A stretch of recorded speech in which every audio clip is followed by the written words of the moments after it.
Hey everybody, in today's video I'm going to show you the basics of how to start and stop an activity on your Garmin Forerunner 955 watch. I've got the solar version. Shouldn't matter whether you've got solar or non-solar. This video should work same for everybody. I'm also going to keep this very basic. There's a whole lot of different settings you can do in activities. This is more for the person who just got their watch. They want to go out and do an activity. They need to know where to start, how to do it.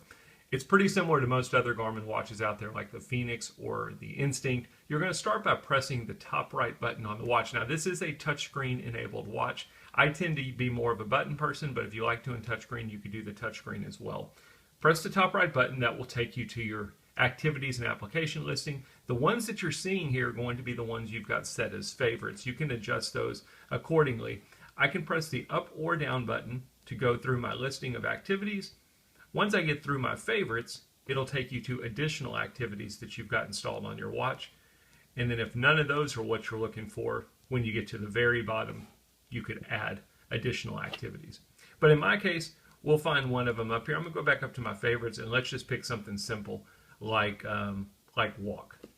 When you find the activity you want to do, press the top right button. That will take you into the activity. Basically, all we've done at this point is we've selected the activity. The first thing that's going to happen is if you've got GPS turned on for the activity, it'll connect to your GPS. You can see that mine is successfully connected.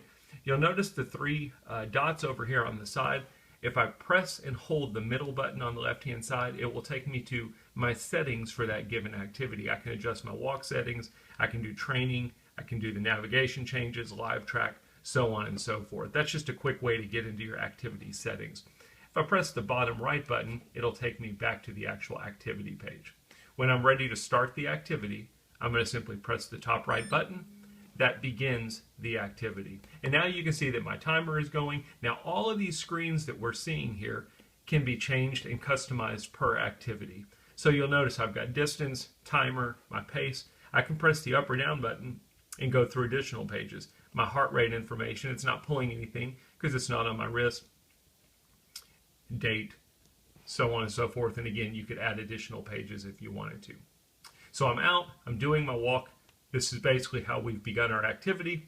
When we're done with our activity, you're going to basically do the same thing. You're going to press the top right button. It's going to pause the activity, basically stop it. At this point, you're going to have a couple of different options. You could resume it. You know, maybe the neighbor stops you while you're walking and wants to talk to you. You could basically pause it, talk to the neighbor, and then you could go ahead and resume it. If you're totally done, you could choose to save the activity. You could basically choose to resume it later. So instead of like a pause, you're basically going to save it so that you can come back and do it later. The benefit of this versus just leaving it in this screen is it's going to save some battery life for you. While you're in this screen, it's still connected to your GPS, so it's still using battery. If you do resume later, it's going to get you out of the activity, let you go back into it, but it won't keep your GPS connected. You could do a manual lap.